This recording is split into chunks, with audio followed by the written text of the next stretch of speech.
तभी अनुज के डैड कहते हैं, जितना पैसा उसे चाहिए दे देना, बस पायल को अपने साथ ले आओ। उसकी बहन अपनी दी से बहुत प्यार करती है, जिस कारण हम अच्छा इस्तेमाल कर बहुत पैसे कमा सकते हैं, इसलिए कुछ पैसा वेस्ट भी हो जाए तो कोई बड़ी बात नहीं होगी। अपने हस्बैंड की बातों को सुन उसकी वाइफ, जो पायल का कभी बुरा नहीं चाही थी, उसे सही नहीं लग रहा था, पर वो अपने हस्बैंड और बेटे के खिलाफ वो उसका साथ भी देना नहीं चाहती थी। वहीं दूसरी तरफ वैभव की कंपनी में वैभव अपने केबिन में बैठा था। तभी उसका ऑफिस फोन बजने लगता है तो वो उठा अपने कान से लगता है। तभी कंपनी की रिसेप्शनिस्ट कह पड़ती है, गुड मॉर्निंग सर।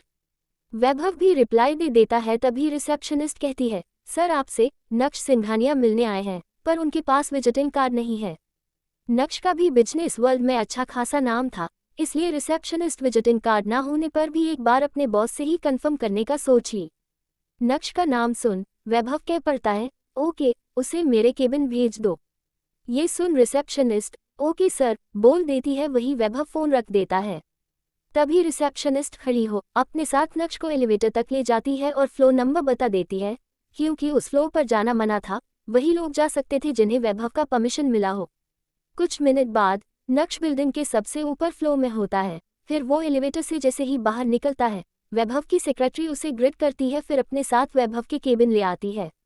केबिन आने के बाद वो डोर नॉक करती है तो वैभव आने का परमिशन दे देता है। तभी सेक्रेटरी डोर खोल देती है तो नक्श केबिन के अंदर आ जाता है और सेक्रेटरी वहां से चली जाती है। नक्श वहां जा अपने हाथ को आगे बढ़ाता है तो वैभव भी खड़ा हो अपना हाथ मिला लेता, फिर उसे बैठने का बोल खुद भी बैठ जाता है। तभी नक्श कुछ कहता, इससे पहले ही वैभव सवाल करता है, कॉफी या ड्रिंक।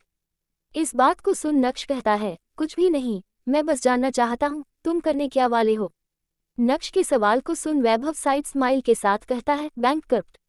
ये सुन नक्श उसे हैरानी से देखता है। नक्श को पता था वैभव के लिए ये सब करना बहुत आसान है। वही वैभव नक्श के रिएक्शन को देख सवाल करता है, और कुछ पूछना है। इस सवाल पर नक्श हिचकिचा कर सवाल करता है, नहीं, बस जो करना जल्दी करते हैं, क्योंकि वो मुझे बहुत परेशान कर रहा है।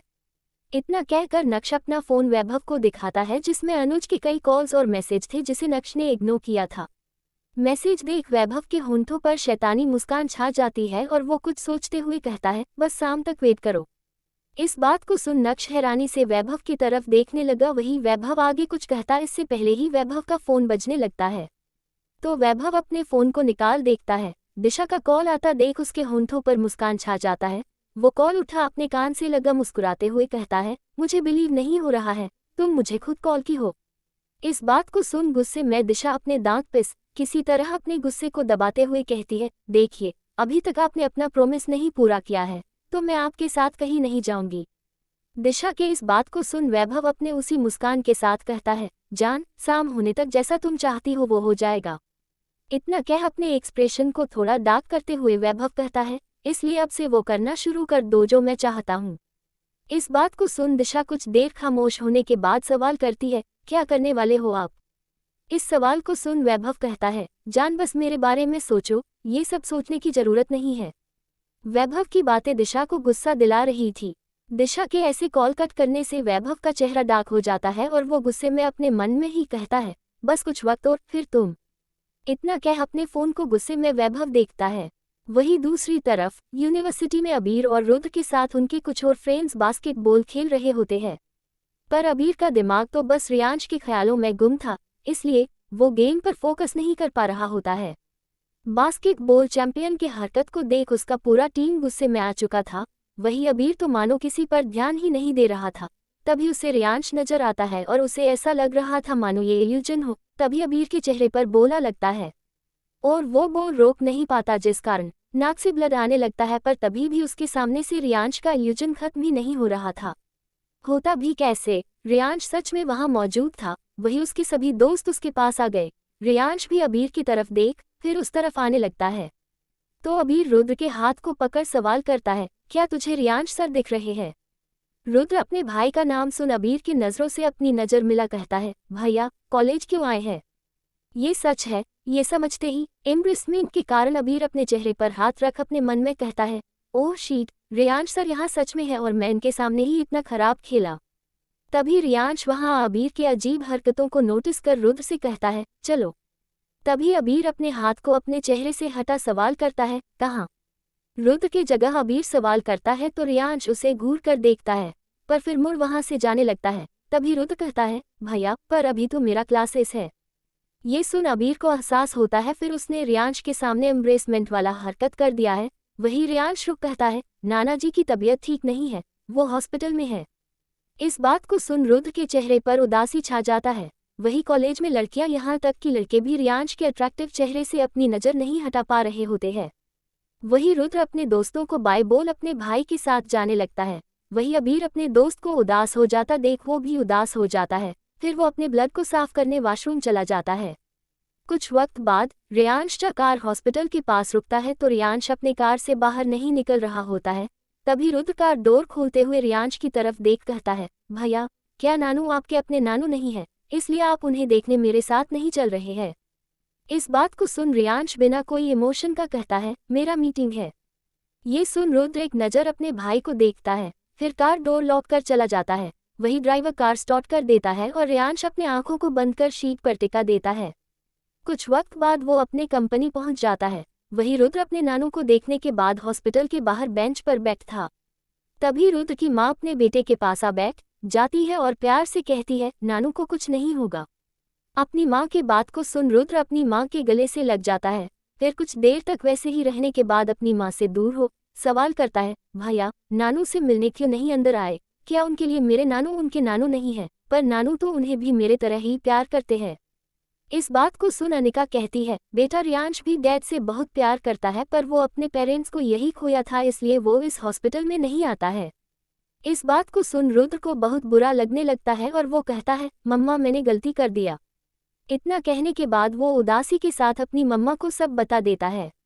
वही दूसरी तरफ आदित्य सेक्रेटरी से दूर हो अपने कपड़े पहन बाहर आ अपने मीटिंग में जाने के लिए रेडी हो जाता है। तभी सेक्रेटरी भी आ जाती है। सेक्रेटरी की हालत को देख आदित्य अपने कोल्ड आवाज में कहता है, तुम्हें मेरे साथ आने का जरूरत नहीं है।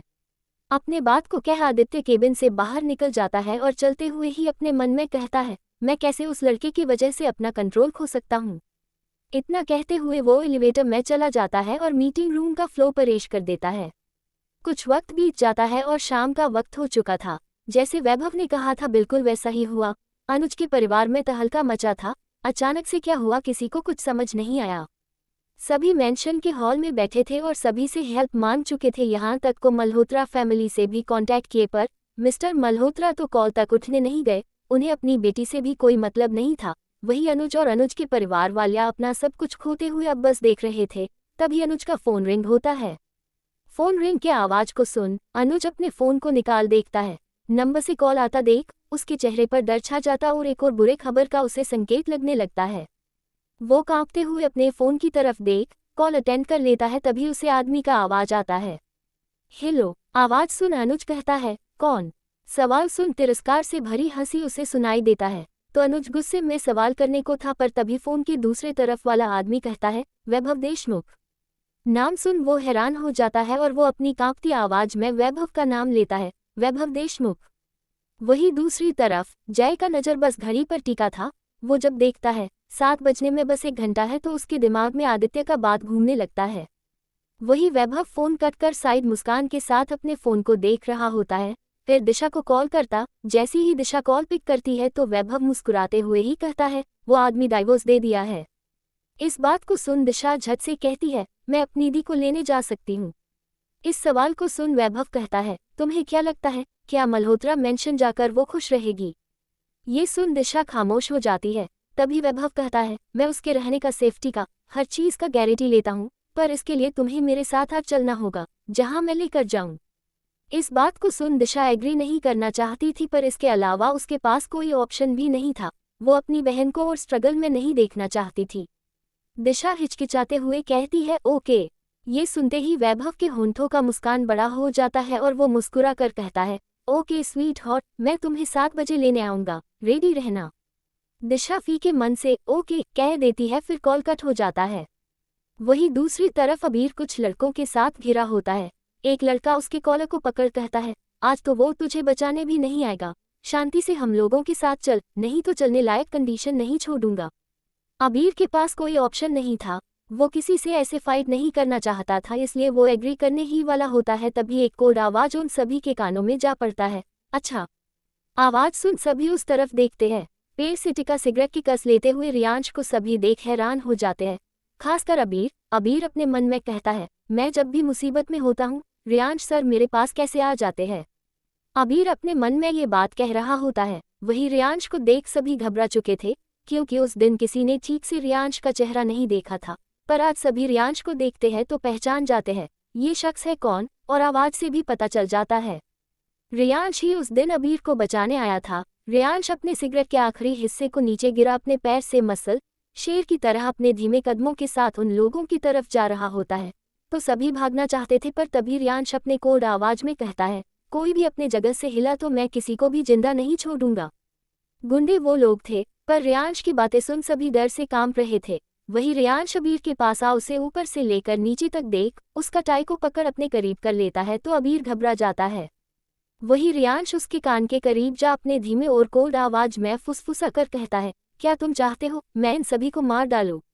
इस बात को सुन अबीर घबरा जाता है और रियांश से थोड़ा दूर हो अपने घबराए नज़र से रियांश को देखता है। तो रियांश अपने जेब से सिगरेट और लाइटर निकाल सिगरेट अपने होंठों पर टिका लाइटर अबीर की तरफ बढ़ाया तो अबीर पहले रियांश को देखा, फिर समझ जल्दी से लाइटर ले उसे जल सिगरेट के पास ले गया। रियांश सिगरेट जला उसके कस लेते हुए सभी की तरफ देख अपने कोल्ड आवाज में कहता है, ही इज माइन, अब भी तुम सब इसे अपने साथ ले जाना चाहते हो।